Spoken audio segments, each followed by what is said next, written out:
Welcome back, children. Let us continue with the study of TS of a monocot root and see how it is different from the dicot. All right. So, in the monocot root, remember, condition of xylem is just exactly like the dicot root. Here also you can see exact condition, protoxylem outside and metaxylem towards the center. Then what is the difference here?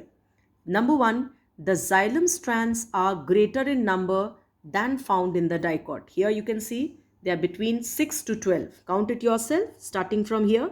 1, 2, 3, 4, 5, 6, 7, 8.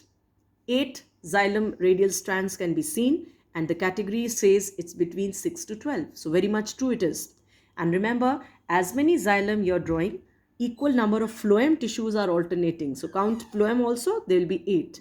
1, 2, 3, 4, 5, 6, 7 and 8.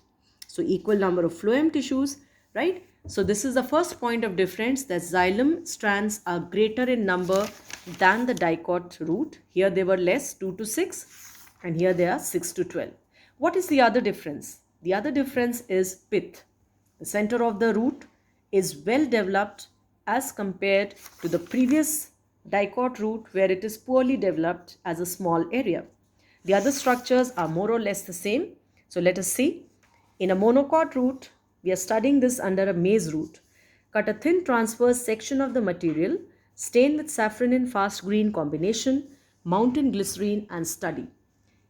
A transverse section of young maize root shows the following structures.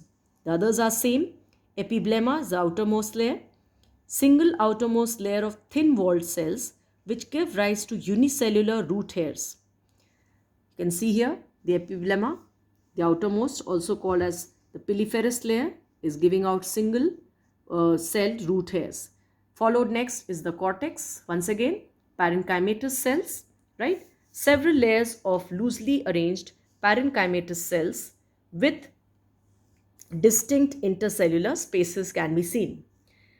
Third is endodermis, the layer of compactly arranged barrel-shaped cells. Barrel, I told you, a shape like this, right? Bulging in the center and flat towards the outer periphery.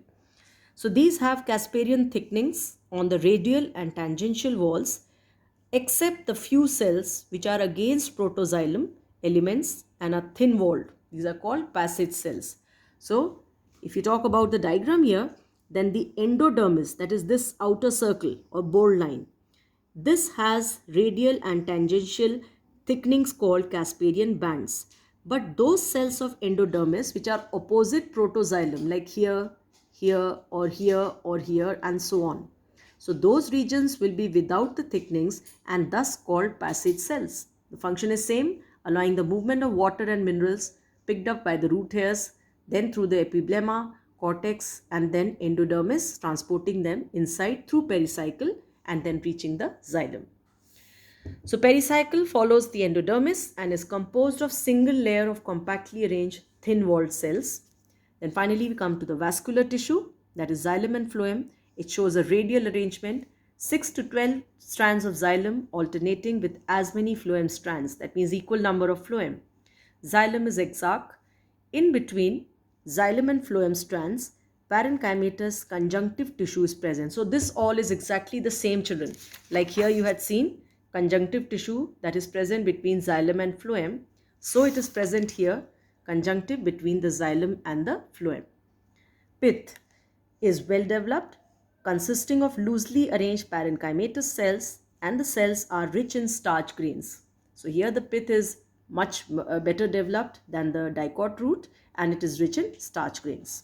Finally, to end up, the points of identification. The first one, unicellular hairs present on epiblemma. Second, vascular bundles are radial and exact. Xylem strands 6 or more. Like here we saw it was 2 to 6. Here it is 6 or more. Vessels appear oval or rounded in transection and pith is large and well developed. Unlike the previous where it was absent or poorly developed, right? So this is all for your diagram that you have to write. Now in today's practical, children, that is number 6. It starts from here with the object, date, and straight after you can write the heading, study of prepared slides, start drawing and writing your work. Draw both the diagrams. This is the diagrammatic representation, overall outline diagram, and this is the cellular diagram. You have to draw the diagrams, that is both of the structure, right? Then till here was the dicot explanation. When you start from monocot root, children, start writing this from a new sheet.